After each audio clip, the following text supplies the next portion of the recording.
Now wetin be that sickness we don introduce you to plenty doctors, yet no result. Jiximore go treat am one hand. Now before them talk say some sickness now brina jocha, but now who brina Jiximore? Whether na cancer o, fibroid o, stroke o, or you be man, your King James no dey respond well.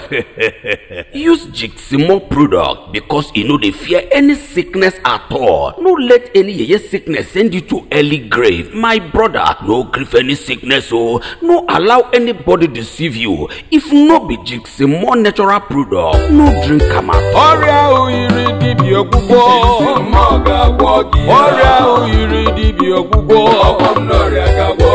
Jiximore, e dey work with the siam. Odima Igbo ndị ọma nwe na ndị nwe ekene m unu na-anabatụrụ n'oge gwa m okwu na Ogene TV m gị na onye nke gị Orimi Nwa One nna anyị Ojemba. Eburukwara m bata ka m kwuo ka m si ekwu maka na ọnụ ga-ekwu ekwu dị nkwado ikwu mana ọ bụ ntị ga-anụnụ ọ dịkwa nkwado ịnụ ya na-ekwu. Ọ bụrụ na gị bụ nwa afọ Igbo ebe ahụ ị nọ ugbu a na-ekiri m ịdị nkwado ịnụ ihe m na-ekwu taa maka na ọ ga-abara gị uru, buru oche gị ugbu a bịa nso kpọkọlata ikwu na ibe gị. Ekene m nwoke ekene nwaanyị maka na asị ebe belụ ugobelụ, mana cheta na ọnụ ahụ ejikwara sị ebe belụ ugobelụ ka ejikwa wee na-asị ọnọdụ ugo adịghị ebe mma. Ọ ga-adịrị onye ukwu mma wee dịrị onye nta mma, ọ ga-adịrị nwoke mma wee dịrị nwaanyị mma. Ka m kwuokwa ka m si ekwu maka na asị ekwughị ekwu mara ọnụ egekwa na ege mara ntị. Ururu kwuru okwu, amaghị m ihe ọnụ na-akpọ ururu na bono nwa ururu.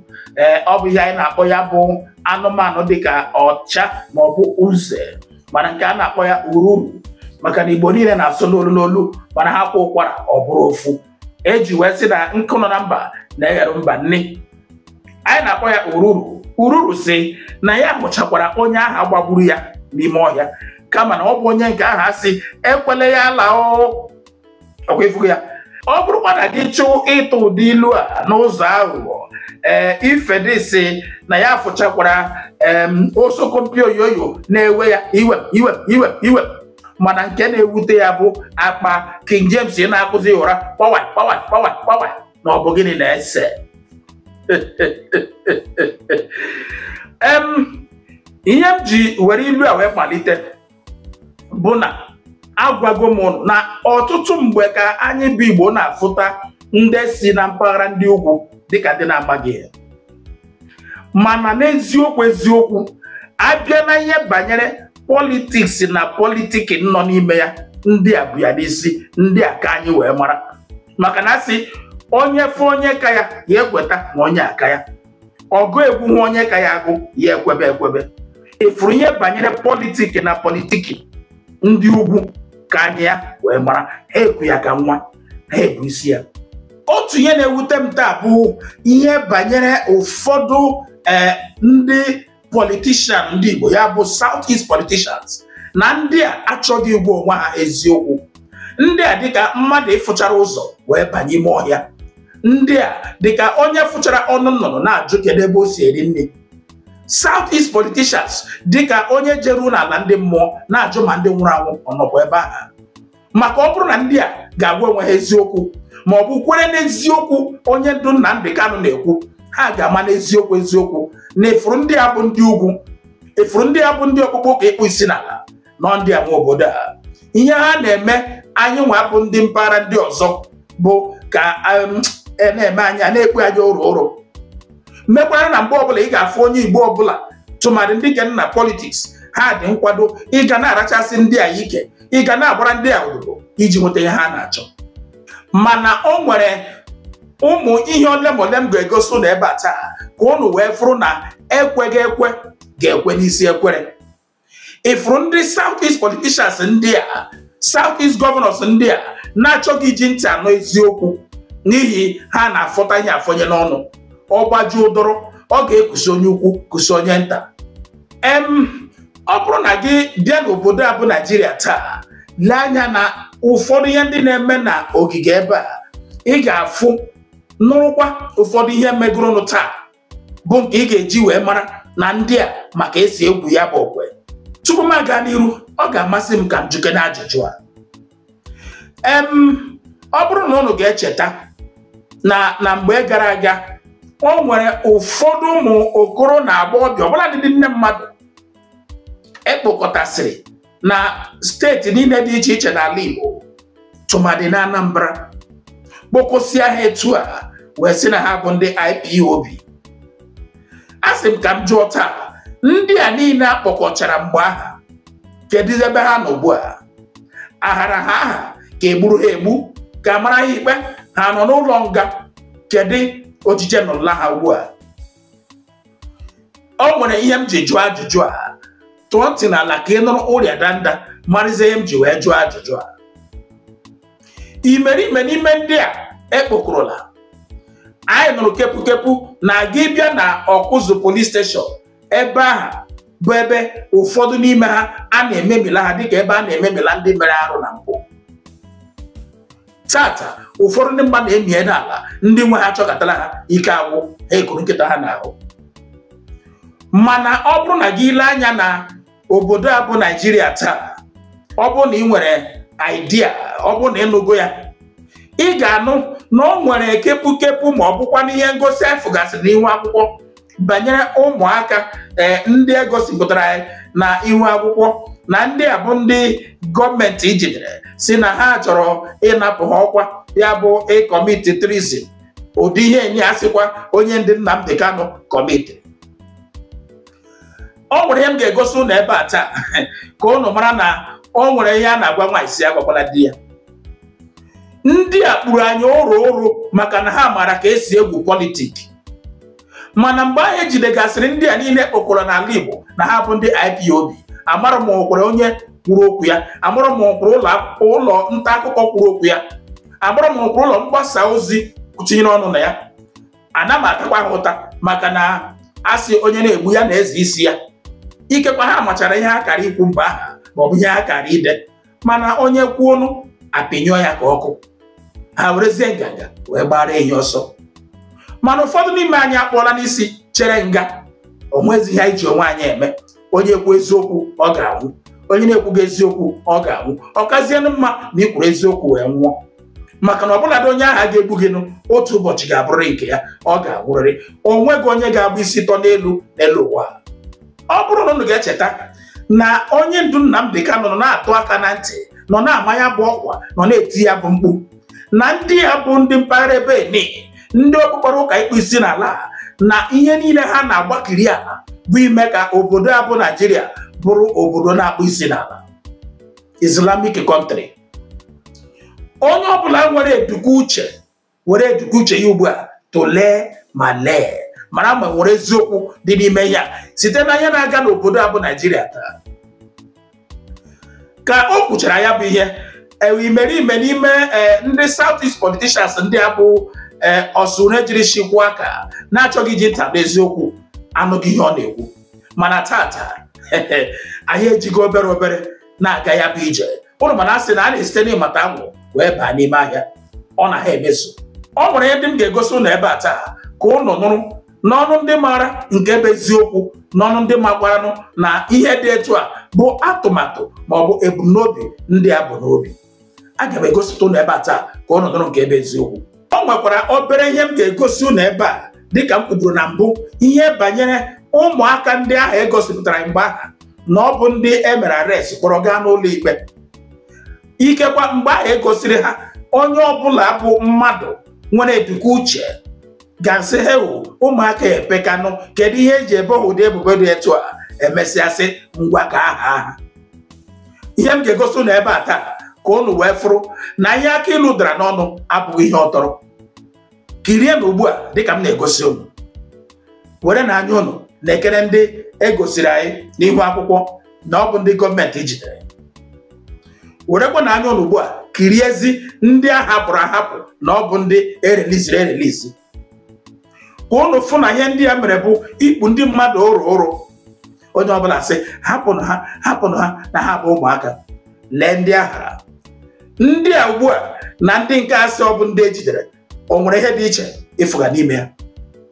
ndị ọkwacha, ndị okenye mmadụ, ndị di mmadụ, ndị nna mmadụ. Mana lee ka egosiri n'ihu akwụkwọ, lee ndị a hapụrụ ahapụ. Ndị a ahapụkwara ahapụ ugbu a, nke bụkwa eziokwu bụ na echi a ga-eji ha wee kwara ngwa ọrụ. Eji ha kwarasịa ngwa ọrụ, eziga ha ebe a ga-eziga ha. Ebe ka a na-eziga ha? South East.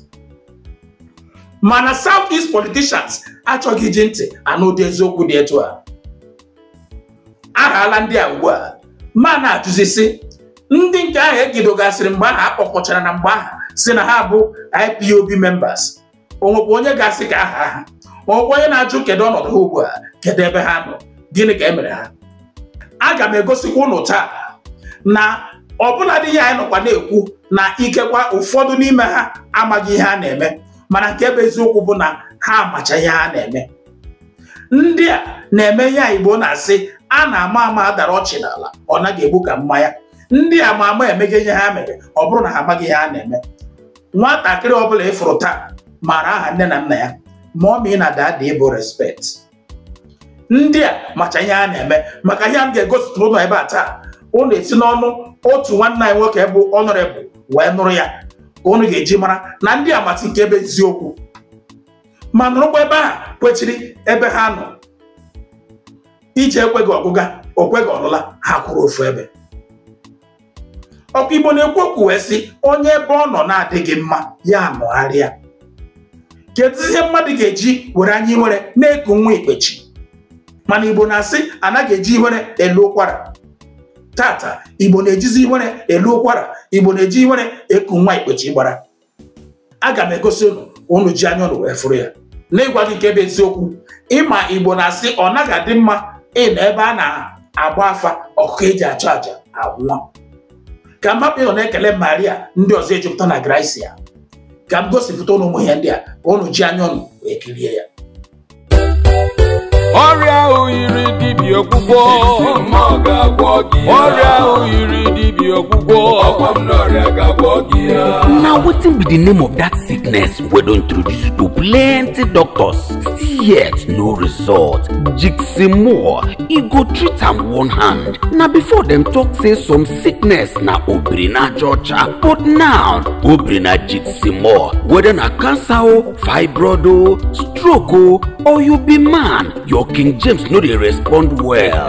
No worry yourself, make you use Jiximore natural product because e no dey fear any sickness at all. No let that yeye sickness send you to early grave. My brother, no grief any sickness o. No allow anybody deceive you. If no be Jiximore natural product, no drink am at all. ọrịa ahụ yiri dibịa ọgwụgwọ, Jiximore, e dey work, we dey see am. The primary responsibility of government is the protection of lives and property. So why do we have government? If government cannot protect lives and property, if government cannot listen to the people, if government cannot do things that can bring stability, then it's not government. So what I'm saying in effect is that this is a government and they should live up to their responsibility by listening to what the people are asking for. When we had challenges in Niger Delta, when the bombing of oil pipeline, kidnapping of oil workers, killing of oil workers, there's a lot of atrocities that was happening there, whether right or wrong. But government, because they know their responsibility, their economic responsibility and their welfare responsibility, embarked on a peace building effort that led to the resolution of the Niger Delta crisis, that led to the issue of Niger Delta military, different agencies that were put in place, amnesty and so on and so forth, all aimed at finding lasting solution. Even the security and pipeline contract was also given to Niger Delta people, and a lot of incentives that was given to Niger Delta people, and peace returned. And then when you had challenges in North Central, Buhari government was tinkering around grazing route, farm settlement, and all sorts of things, even though some of them people didn't find it funny. Those one that has to do with taking away people's land, because they believe that some of the businesses that are leading to this conflict are private businesses, so they should be handled the same way private businesses are being. But government still went extra mile for that to say, okay, let's see how we can help them as Nigerians to be able to do their business in a way that it is less criminals and so on and so forth. So government did that. Even as bad as Boko Haram issue that has to do with somebody waking up because of whatever they live, killing people, beheading people, that is a heinous crime, bigger than even treason. But still, government went on negotiations at different times. Government went to a rehabilitation. Imagine rehabilitating a murderer that enjoys beheading. But government still was doing it because government wants lasting and sustainable solution. Now, issues that were, triggered by injustice and unfair treatment and exclusion and so on and so forth leads to this agitation in the East. Up till now, federal government has not sit down on the table to discuss with Southeast leaders and Southeast youth. This even goes a long way to show that they don't care about what happens to the East. They don't care about us. They don't care whether we'll survive. They don't care whether we are dying or whether we're killing ourselves. In a country that today, whether you like it or not, we are the biggest investors outside our region. How many of the regions have massive investment in other regions? That means the Igbo man is one that even believes in the sustainability of the Nigerian project. That is why he can invest in a zone or a land where he does not come from. So, but just ordinarily sit down and let's find a solution. Because the root cause is also rooted to these issues of exclusion. Injustice that have spanned for decades. And the more you are alienated, the more you tell the ones that are growing that you are not wanted. And that's why you see the result to all these crises that have brought instability. Now, instead of finding a way to calm nerves and restore it, you go about showing them, I don't care about you. So I'm using this as I'm commending the president for discontinuing the treason charges against those kids. We're also begging him that exercise the same constitutional provision under section 174 thereabout and let the Attorney General issue a knowledge and discontinue the trial of man. And especially at the time that the judicial system has made conclusive pronouncement at different times, Federal High Court, different court, that this trial has no legal basis. At least in these cases there have been final pronouncement, but you're still fighting and must prove that he's guilty. That means hate. That means you hate the tribe. Because there's judgments of court that have said, release him. The invasion of his house was an attempt to assassinate and kill him. Everybody saw the day the people invaded. There was no cause for that. And the people were beheaded and killed and massacred in tens. And the man ran for his life. Nandi did not run away or jump there. He invaded somebody's house. Just like the time those murderers from my area, in the name of politics, invaded to attempt to behead me and killed some of my family members. Didn't we flee? At the end of the day, when we were able to survive, are we going to, even if I was on bail, I should keep the head so that they can cut it off like ancient Greece. So the man had to run to survive. And then the extraordinary rendition is unknown to our law. It was a clear case of kidnap and abduction, which the court have also declared as illegal. So I've been sure there's even no trial. So why isn't Nandi still in detention? Because he's an Igbo man. That's why you have the same another traditional ruler that is kept in Lagos prison that the Lagos State government is trying. Because he said, if you don't stop attacking our businesses, if you don't stop killing our people, we are going to bring help to defend our place. Instead of you dealing with the hate that your people are projecting there in Lagos, that is leading to killing of our people, burning of our businesses, because we are exercising our constitutional right to either vote or choose leaders. You went after the traditional ruler who spoke in defense of their people because they're an Igbo person. Other people in that same Lagos, both the traditional ruler has called for genocide against our people. None of them were charged. But he now said that if we don't stop burning this market that Igbo people are trading, if we don't stop throwing us into lagoon, if we don't stop attacking our people, that I will invite the ESN to come and defend the people in Lagos. That's what he said. And then all of a sudden, they dump him in court. They are prosecuting him and they have dumped him in Kirikiri. That our traditional ruler is still in Kirikiri for almost 3 years now or more. I'm not ready to prosecute him. Sanwo-Olu left him there because an Igbo man. So if we want to be one Nigeria, we should be honest and stop being stupid about the lies. In Igbo they say, when you do the child the way you're doing this other child, they will be happy. Are you doing us the same? You're not doing us the same way. Do we want to build a country, a nation, or are we running a geographical expression like Awolowo also said? If we want to build a nation, That even though the tongues and religion may differ, but in brotherhood we can still stand. Then you have to behave like a family, like a brother. You resolve the Igbo issue. Don't pretend like you don't know it's existing. You will not have stability. Let us see ourselves as one honestly and root it on that principle of justice, equity, and fairness. If you know what if they do to you, not like, why are you doing it to an Igbo person? So it's on that ground that I'm asking the president that is long overdue. It's time to respect those judgments of the court and stop this judicial. The court freed him, you went again, you fight another. No, it's not necessary. We're looking for peace and stability.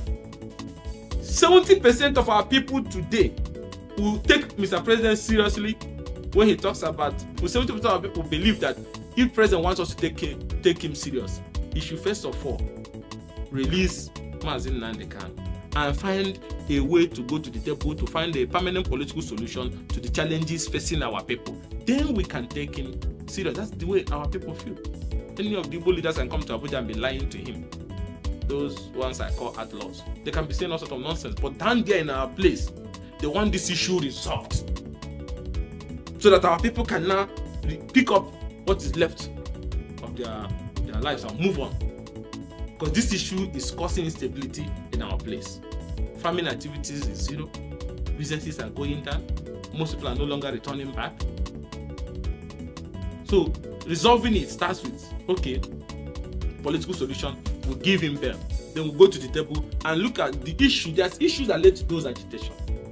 Those issues have been with us since 1960. Democratic leaders now worsen it with so much hypocrisy and incompetency and so on and so forth. They were now flashing it in our face like we don't belong.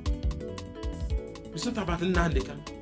Even if we take out Nnamdi today, the other generation that is coming are also having the same feeling rooted in their hearts. You see, have another person rise up. So finding a solution to them, a permanent solution should be the concern of every genuine leader. Because for how long are you going to keep treating people like that and expect them to believe? In this era of technological advancements, social media and everything, information moves so fast. So it's not the way you can hide information. People have opinions based on your actions. And coming from somebody who has fought the Deco days, democracy, inclusion, and so on and so forth, I'm just surprised that we're still having this conversation 1 year or going to 2 years in office. Just because of Abiola's election that was robbed. They floated the Deco, they fought. Some of them were charged for treason. There was bomb blast that time, remember? Even though there was accusation whether it was Abacha that was throwing the bomb or it was in the Deco people, Tinubu were throwing it. There were the same transmitter and Nnamdi Kanu was using. Fayemi them and Tinubu, we had their own transmitter, radio Kudra, radio this. They were transmitting into the airways. Because they said they wanted the mandate to be restored. Now these people are asking for justice, equity, and fairness. The same thing. So what to do? The Nedeko issue and the bill issue was resolved by compensating them with allowing them to run for the presidency by almost all the key stakeholders. Since that time they have ruled almost 2 times now. But nobody cares about our own people. So how do you think the young people are feeling down there? They feel disconnected. They feel angry in a country that they are working so hard for. All they are asking is for justice, equity, and fairness. That all this selective application of democracy, selective application of the justice system, selective application of political opportunities, selective application of the electoral, everything that has to do with the East, the method is different. Even the way you mount roadblock in the East, like is an Afghanistan that America just left from. From just Asaba, you be coming from Abuja, 1 or 2 checkpoints. By the time you get to Asaba, you are trying to cross the river Niger. From that place to where you see 48 checkpoints. What are you doing there? Still, crime is still everywhere. It has turned into a collecting point for police or security agencies who are on those roads. Extorting the people, making them feel like you just want to annihilate them at all costs from all fronts. So these things are wrong. And like I said before, a true nationalist will focus and believe that equity, justice, and fairness is the fulcrum and the foundation for a united and peaceful country. Anybody that is talking about peaceful country without discussing the sacred core principles of justice, equity, and fairness is talking nonsense. You cannot have a united country You cannot have a stable country without sitting down to address these core principles of justice, equity, and fairness. Not just by addressing it, but showing it in your body language and conduct. Today, you have a country that the Igbo man is not Chief of Army Staff. The Igbo man is not IG. The Igbo man is not DG of DSS. The Igbo man is not Customs CG. The Igbo man is not Immigration Head. The Igbo man is not Central Bank. The Igbo man is not Finance Minister. The Igbo man is not Federal Inland Revenue. The Igbo man is not Director of Military Intelligence. The Igbo man is not NSA. But still, they still believe. All they are asking is not even if you share those things with them, but restore peace in our place. Consider it a matter of national importance that peace will return to the East. We want you to make that a priority. That's all our people are asking for. And that we're not getting it up till now. So it's not that anybody hates anybody. No. The hand with which you extend, that's what we should receive. They're giving us bitter lemon every day. Look at the infrastructure in our place. Look at our major highways in the East. Look at our markets. Look at our energy situation. Look at the employment rate of our people in civil service. Look at the business opportunities available. Everything is self-help for our people. Business, building, everything. Even rehabilitation of our people that have been displaced since this crisis has started. Not even single one person. The Igbos are builders. The Igbos are nationalists. That is why they invest in every part of Nigeria. Just show them by your body language that though tongue, religion, everything will differ. But in this our brotherhood, we will rise, we are one. They just want to pass a message. We can come in, we can do what we need to do. And there are some hardliners in this government that are sponsoring this kind of narratives. They just want to show that they can Islamize this country. They think about Taliban, they think about the Mujahideens, and they want to replicate it in this country. And they don't care what happened. They simply don't care. As long as at the end of the day, there's Sharia, and there is whatever thing they have in their head, they want to achieve. So these people that are sending messages are sponsored by Nigerians. You remember this Boko Haram issue started since 2012. I was in the military intelligence that time. We arrested those people. It is my organization that actually conducts interrogation and interview. And they mention names. I mean, I can't come on the air and start mentioning names of people that are presently in government now that I know. That the boys that we arrested mentioned. Some of them are governors now. Some of them are in the Senate. Some of them are in Aso Rock. The intention is to Islamize Nigeria and practice Sharia. And it doesn't matter if some people die. It doesn't matter if you're embarrassed. It doesn't matter if our economy has degenerated. Look at the interest rate. Look at the inflation rate. Look at the debt profile of Nigeria. They don't care. As long as at the end, the Quran is at the sea. So some people in this country have this mindset. And we must tell the truth. If you tell the truth, you die. If you don't tell it, you die. Some people have this mindset to Islamize the nation. And they are in the government. And people know them. The DSS know them. The NIA know them. The DIA knows them. Can't succeed without an inside person. And this attack you saw has insiders collaboration. Ọrịa oyiri dibịa ọgwụgwọ ọrịa oyiri dibịa ọgwụgwọ. Now wetin be the name of that sickness we don introduce you to plenty doctors still yet no result. Jiximore, e go treat am one hand. Na before them talk say some sickness na obrina georgia, but now obrina Jiximore, whether na cancer o, fibroid o, stroke o, or you be man, your King James no dey respond well. No worry yourself. Make you use Jiximore natural product because you no dey fear any sickness at all. No let that yeye sickness send you to early grave. My brother, no grief any sickness, oh. No allow anybody deceive you. If no be Jiximo natural product, no drink am at all. Jiximo, it dey work with the siam. Ewu hokite ya chiba o. Isi ewu hokite ya chiba. Si o tego mgbe ejiri mebe isi ewu ihe ya dịba o. Ọkwụ na afụgo na o tego ndị a jiri wee mebe anyị Igbo ihe. Okenye ọbụla nọ n'isi ya amaghị egwu ala aghụghọ dị n'ime ya. Site n'ọnụ mmiri okwu nwanne anyị nwoke ugbu a bụ Ugochinyere Imo. Ọkwụ na anụgo ya na ndị amacha nke bụ eziokwu mara ya ha na-eme. Ihe m na-amazi bụ ma ọ bụ na ha amaghị ihe na-eme ha.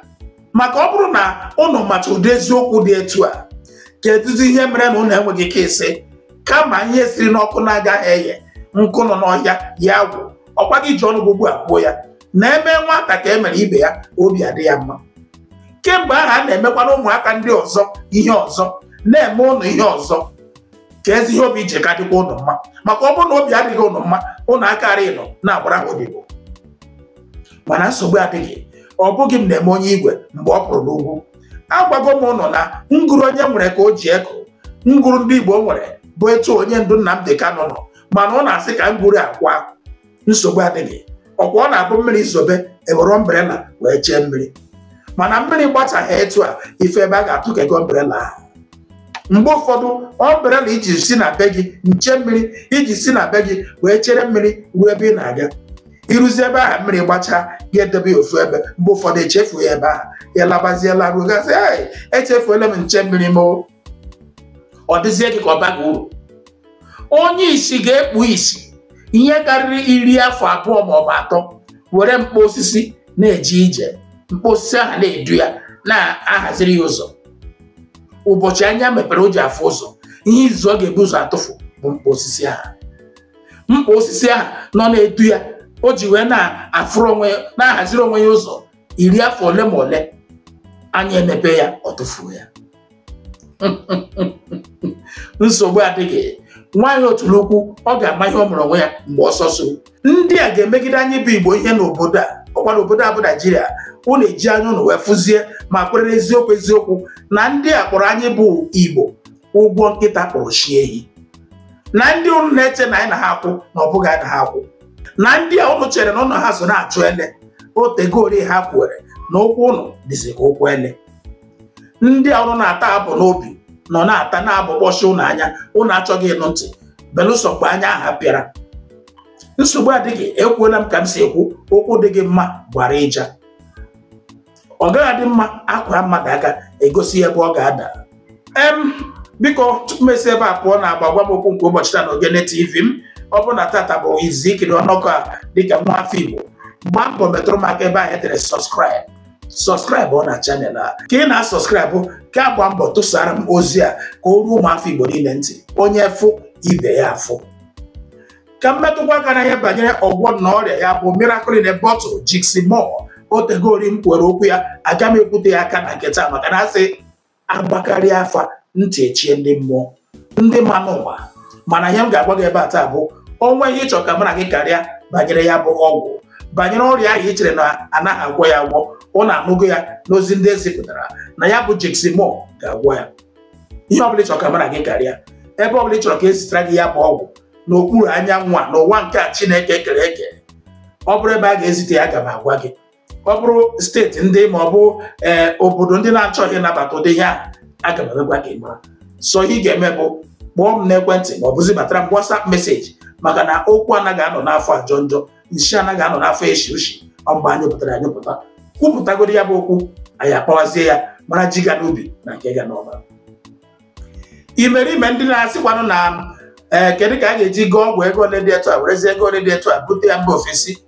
Ya ka m ji na-agbakwa ọkwasị onye ọ ga-amasị bụ distributọ n'ebe ọ nọ, ọbụladị mba Amerịka, Britain, ọbụladị mba Germany, ebe ọbụla ị nọ chi bụ distributọ, kpọtụrụ m n'ekwentị ka mụ na gị karịa. Otu ihe doro m anya bụ na gị bụrụ distributọ ọgwụ a, nwanne ọnụ ọchị ga-apụrịrị gị n'ọnụ.